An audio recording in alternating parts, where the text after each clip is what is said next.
Perfect. Thanks again, everyone, for taking time today. Greatly appreciated. We have a lot to cover, so I'm just going to jump right into it. I think Tim mentioned if you have questions, which we'll try to answer along the way, there's a question box, I think lower right on your control panel, that you can type questions into, and we'll try to address those as we can.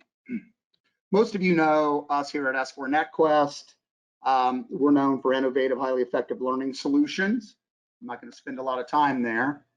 I did want to say something about our client list. And the reason I wanted to talk about that is that we do have extensive experience within the medical industry, specifically pharma and medical devices, over 20 years.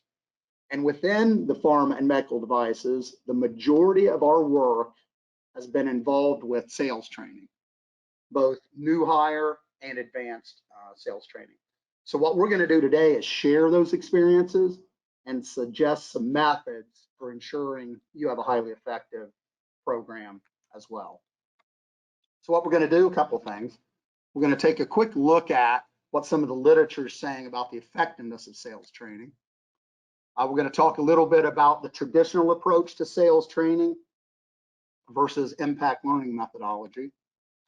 We're going to discuss a learning architecture. This is where we kind of hope we can help you out in at least structuring a program that may add some effectiveness to your current training. And then finally, we're going to show you some program demonstrations, some prototypes we built. Again, they're not highly formed, they're not graphics, intense, any of that stuff, but we thought to show some prototypes rather than just concepts is kind of a better way to go. So first of all, let's talk a little bit about statistics as it relates to sales training. I'm not going to spend time on all of these today, but I did want to point out a couple. According to Forbes magazine, 55% of salespeople lack basic sales skills. And another one, according to a recent survey, 64% of all sales training is lost after 90 days. And we'll talk more about that today. A lot of that deals with the traditional approach of memorization. When you memorize stuff rather than applying it, you can lose it very quickly. Example is when we were all in college and we would take an exam, we would cram for the exam, we would get a good score, and then a few months later, we would forget that. And whether or not you guys agree with all of these or some of them, I think we can all agree that we can probably do more to enhance the effectiveness of our sales training programs. So many of you have seen this before. On the left is the traditional kind of learning that occurs within sales. It's content-based. A lot of times it's a one and done. Two major concerns with the traditional approach is that a lot of the design focuses on the trainer rather than the learner. And the result of a lot of the traditional, which is what I talked about earlier, is memorization. You memorize it, you spit it back on a test, you get 85%, you can move to the next one. That's not going to get you the competitive advantage you need today. Impact learning, which is our methodology here at S4 NetQuest, is problem-based. Give learners problems to solve, give them content to help solve it, let them collaborate on solving it, and really focus the design on the learner. Make them responsible for it rather than the facilitator. And the result of impact learning is the ability to apply that knowledge and set of skills. We're going to talk a lot today about application of knowledge as it relates to these sales programs. So let's look at a traditional architecture as it relates to sales training. Pretty basic structure. There's normally some pre-work. And in the traditional model, that's a lot of memorization of stuff. Again, spit it back on a test, you get 85%, et cetera. Classroom, lecture format, again, facilitator focused, and then you stick them in the field. And again, traditionally, one of the major issues that we see in our experience working with a lot of these organizations is in the pre-work, again, you're measuring effectiveness through a test and test scores. Again, very low levels of learning, rote memorization, etc. Even in the classroom portion, you may do some role plays and that kind of thing to try to do some application. but it's normally not enough and it may not be as in-depth. So what we've done is when you look at the traditional model, and then you overlay on that Dreyfus's model of competency, which goes from novice all the way up to proficient and expert, we see that the traditional sales training relies heavily on experience in the field to actually build expertise. And initially, field reps and sales reps, when they're out there, they still require a lot of support and supervision. And that experience in the field, in many cases, is simply trial and error. And there's probably folks on the phone that came from the field and can relate to this trial and error. And the problem with that is there's a lot of very detrimental effects that you can have with this trial and error method, which we'll talk about. So the impact learning architecture, let's look at it compared to the more traditional approach. Similar in structure, you'll see one added thing is these structured field experiences. Some of you may do ride-alongs, etc., but to have those be structured is what's critical. We're going to talk about that. We're going to show examples of that. The pre-work, rather than memorization, we want to do application. We'll talk about that all day today. Application, not after you've learned a bunch of stuff, but application throughout. The classroom is interactive. It isn't a facilitator lecturing. The structured field experiences, again, a good place to apply, and then we put them in the field. And again, the measurement for effectiveness using the impact learning architecture is going to be measured mainly by application. I'm not saying that there's no testing. If you look at things like anatomy, physiology, disease state, there's some things there that you could test with a generalized test. But in most cases, if you want these folks to be confident when they go in the field, you have to have them applying that knowledge all the way along. And when you overlay Dreyfus on top of the impact learning methodology, you'll notice a couple of things. One is that they're much more ready when they enter the field, and it takes them a lot less time to get up to actually being expert. And once they're in the field, and a lot of times you don't want to pull people out of the field, they're selling, they don't want to come out of the field, but you have to have some ongoing coaching and training, and performance support is absolutely critical. We're going to talk a lot about tools today and what we can do with those.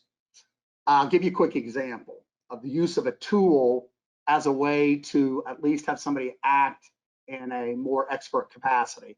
We did some work for Department of Transportation, individuals that are looking at bridges to make sure that they're sound. Somebody that's been doing it 10 years goes out, sees a crack. They know that that crack is just a crack due to settling. It's not a problem. A new engineer might go out and look at that crack and think, oh man, I don't know, is that serious or not? So we created a tool in which they can very quickly look at that crack, compare it, and know that it's a settling crack. So although they're not expert, through some of these performance support tools, they can act in an expert capacity. And we'll talk a lot about that today as well. Here's the biggie, I think, when you compare traditional to impact learning, is this: that trial and error, the fact that they may go into the field not confident, not truly ready, lost sales, lost revenue, this damaged relationships, frustration, turnover. The damaged relationships, I think, is something that is really important because of our audience, right?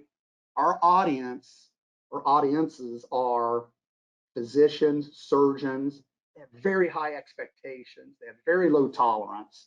And these sales reps must add value through their knowledge. If not, that's how you lose sales, etc. But this damaged relationship where I may not be able to get in and see them again, that can be extremely detrimental.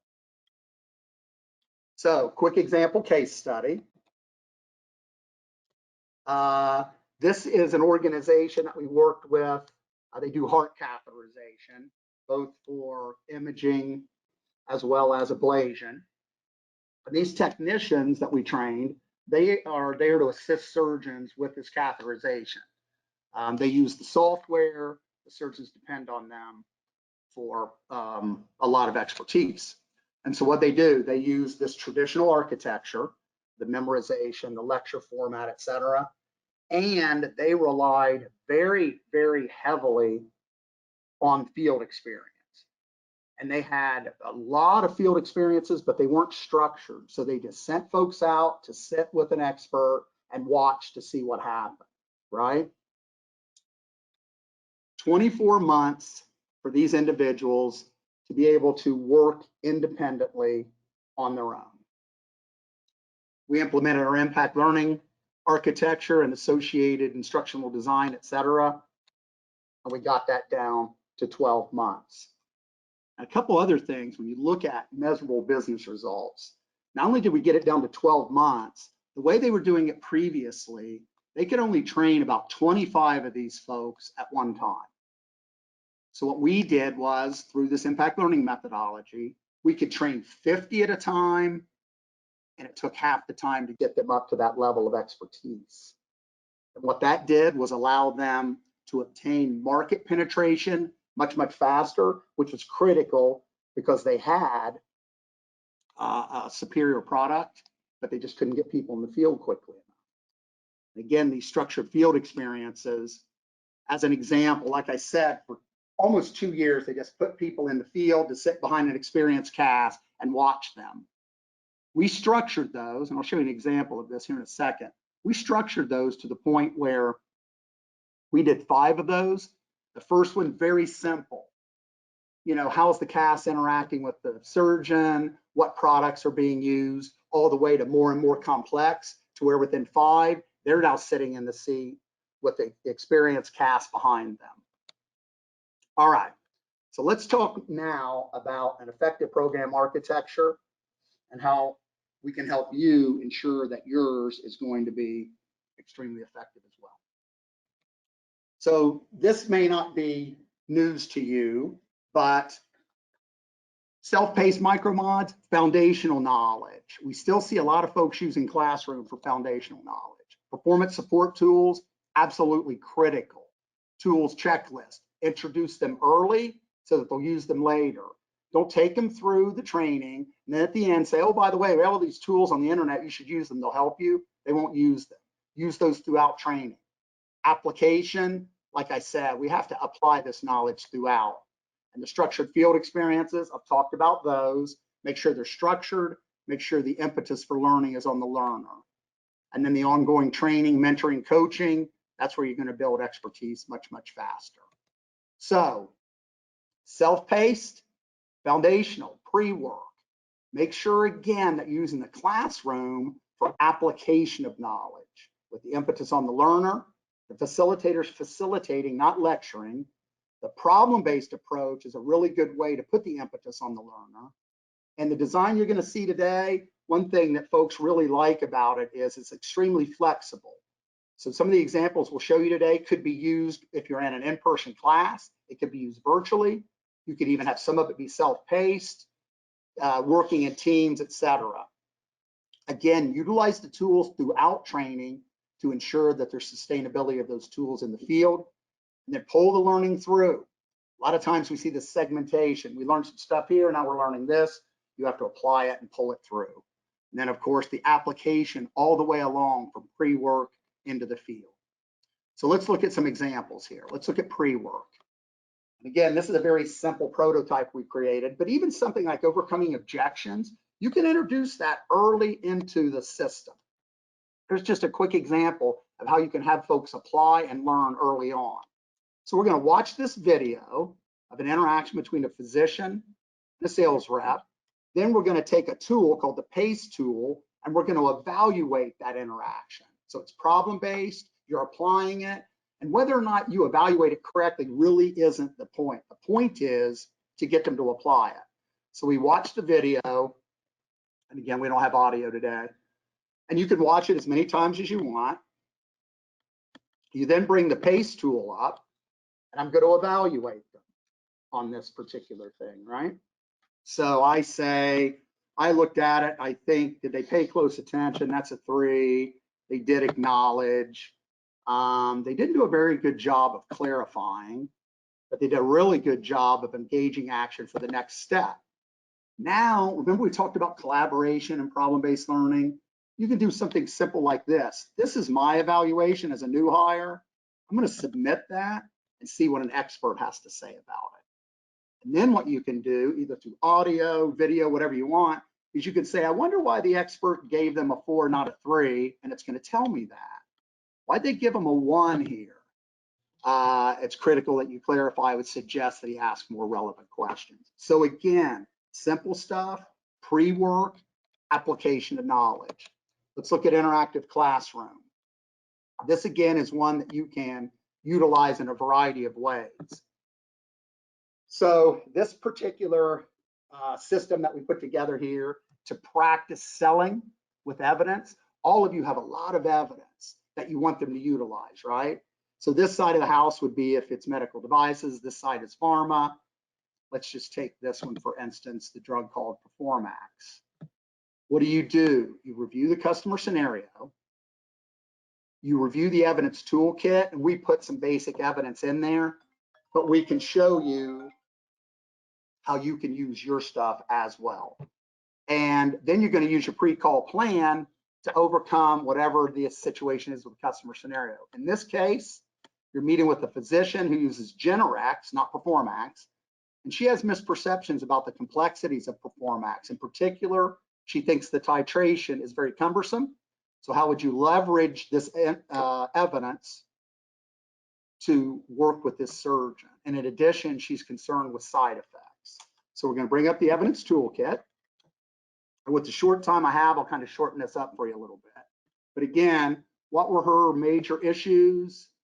Titration and side effects. Well, let's look at titration. And again, these are simple examples, but you all have evidence. And this really helps them use it in this problem-based approach. We can actually see that the Generax is a much more complex titration schedule than Performax. She was also concerned, I think, with side effects, and we can bring that up. Generax actually has more severe and many more side effects. I can go in and look at the client profile and see kind of how am I going to approach her. So those of you that are doing, HCP segmentation or profiling, she's very deliberate, relies on facts. That's all going to be important. So what do? Bring up my pre-call planning form.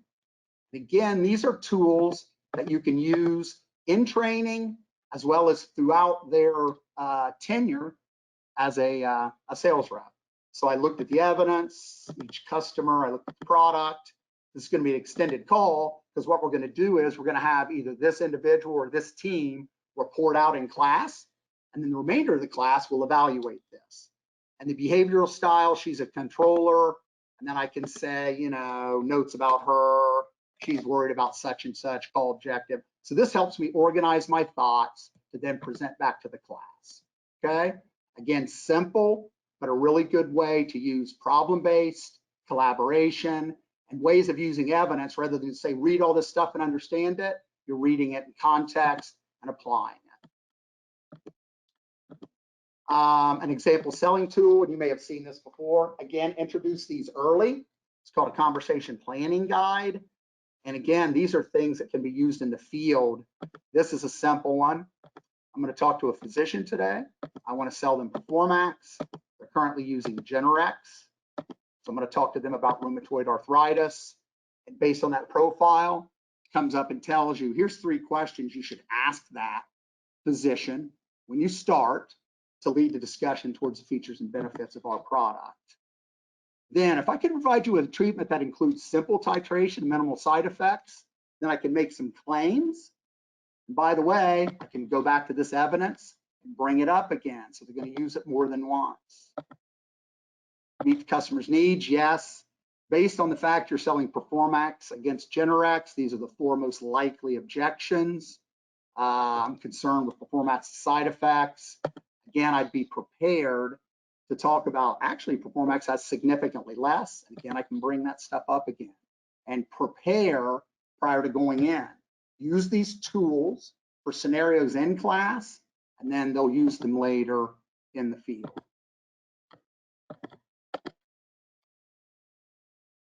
Structured field experience, we talked about this. This is a workbook that you can give them in the field. And this particular one is one that we used on the piece we did for the folks doing the heart catheterization. And you'll see that it's pretty simple. What we're doing is just, can you identify in the very simple one, can you identify the products that are being used? I want you to review how the physician is interacting with the clinical staff, how they interact with the CAS, and what the CAS's role is in preparing the patient. Very simple. Impetus on the learner. This was on a tablet. They can fill that in, then they can have a discussion later. Observation scoring tool. Again, we're big on tools to help them apply knowledge and use those tools later. If I was doing a ride along and I'm watching a more experienced rep, give them a tool rather than just looking and watching somebody and thinking, well, they seem to do a good job. I can have this on my tablet. And again, did they pause, acknowledge, clarify? I can score them. And this particular tool keeps score automatically. Then I can come up with some questions to ask that experienced rep at the end of my structured field experience.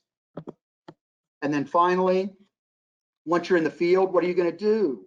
We're going to use these tools that we taught them how to use, had them use them to apply knowledge all along the way.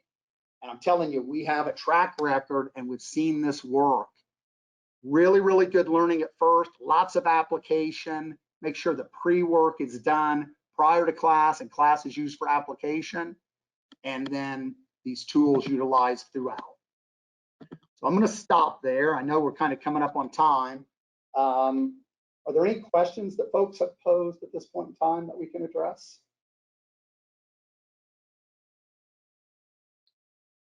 Okay, so that's fine if nobody has any questions at this point in time. One thing I might point out before we close it down, there is a handout with some of this stuff on there, but if you're finding any of this valuable, we also have this YouTube channel that you may want to go in and look at, because what we've done is a lot more examples of how to design and utilize different methodologies to help enhance your sales training. So that might be something of benefit to you as well. So I'm going to stop now and I'm going to turn it back over to Tim at this point in time.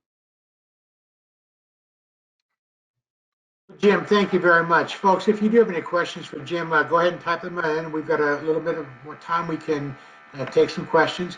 In the meantime, I'm going to take the presentation back over to my screen here. Bear with me one second. And just as you're typing and we're closing out, I'm going to share some information with you.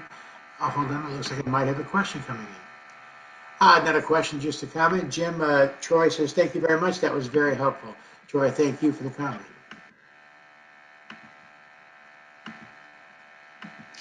So folks, as we're closing out again, if you have some questions or comments, please do send them on in now. As we're closing out, I just wanted to share with you some information on the LTEN Q4 calendar. You can see what's coming up as the year winds down here. We've got a whole bunch of more stuff to share with you for 2023. But left in 2022, we have our Primetime for Trainers class and Masters class taking place in December in New Jersey. And we'll also have a virtual e-learning lounge available, and I believe there's a mixer coming up as well. So please do check out, keep an eye on the LTEN events calendar for the most up-to-date information, and we look forward to seeing you at these events and other ones coming next year.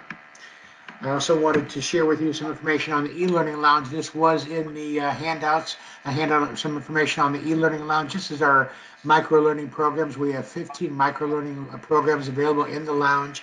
You can sign up for individual programs, take them all, do some bundled saving on different programs by job roles or whatnot. So feel free to check out the e-learning lounge. Again, you can access it through the LTEN website. Hey, and Tim, finally, there are a couple questions. There's a couple well, let's go ahead and take to the questions. Thank you very much. Yeah, so somebody asked, is there any advice for training on multiple complex products or disease states? Great question. We're actually working with some folks in oncology right now. They're very complex and it's a combination protocol. And again, I would go back to the concept of simple to complex. handle them individually first in a simple format, and then begin to combine them into more and more complex scenarios, similar to what we did today. But again, don't try to do it all at once. Start with simple, individual, then combine them more and more into a much more complex scenario and application exercises like we did in some of the examples today.